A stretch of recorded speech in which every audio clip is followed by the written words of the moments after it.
And one major development that we are also tracking today, the Wall Street Journal reporting Chinese President Xi Jinping will visit Moscow in the spring. This as Biden visits Kiev over the weekend in a show of support as the war in Ukraine approaches the one-year mark. Joining us this week with more, we've got Yahoo Finance contributor Kevin Cirilli here with us this morning. Kevin, what do we know about this so far? It's a striking contrast. The United States, President Biden, is aligning with the Ukrainian president, Zelensky. And on the one-year anniversary, in contrast to that, China announces a Moscow visit for Xi Jinping and Vladimir Putin. If that doesn't show the dynamic of the difference between China, Russia, and the United States, I don't know what does. Separately, the Financial Times reporting last week that a top Pentagon official visiting Taiwan.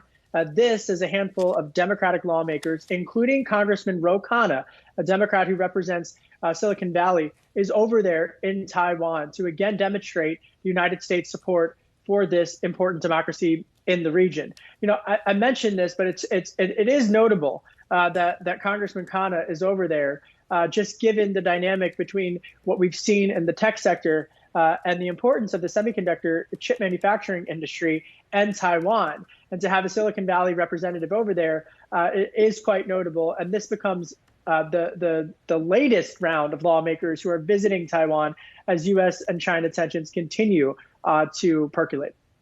And Kevin, as all of that is going on the geopolitical front, we're still watching the debt ceiling in action happen here in the U.S. Are there any sort of developments on that or non-developments that we need to be aware of? No new significant developments. You know, I was speaking with a source about this, Julie, just last week, who said, look, they're staring each other down.